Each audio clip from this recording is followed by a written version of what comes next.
If you're looking for a pet that'll show you a little affection, you probably wouldn't think of the snake, a cold-blooded creature. But look at this guy, he is giving me a big old hug. That is what pythons do, they squeeze. That's how they crush their prey. A quick look back through the years shows that as part of my job at National Geographic, I've been squeezed, but not yet crushed, by hundreds of pythons and other constrictors. It's a slithery, scaly, skin-crawling adventure.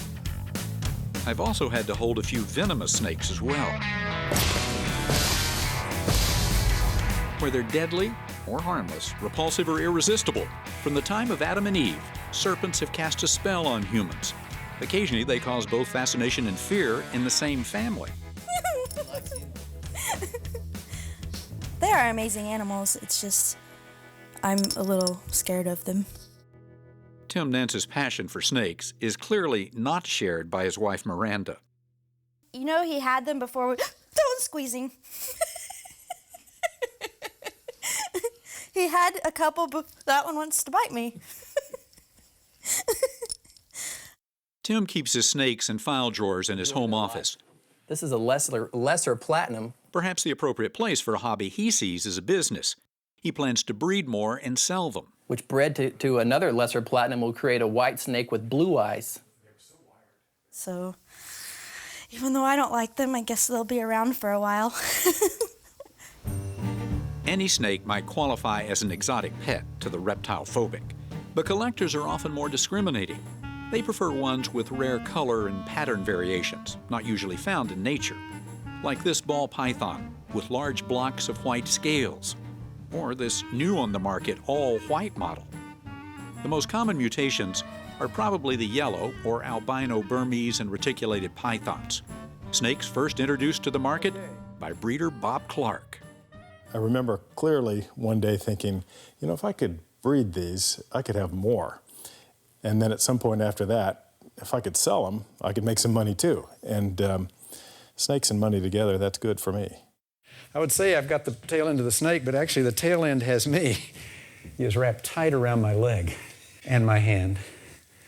Really, you should have probably have somebody with you when you handle a snake that is this big. Just got a little snake brain, and if you get involved in a misdirected feeding response, it might not be so good for you.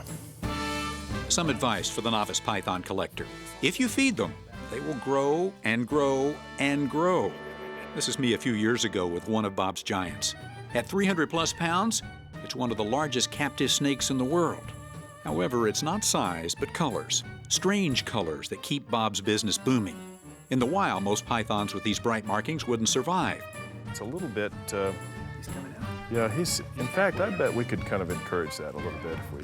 But here, in Bob's incubators, they don't need their natural camouflage.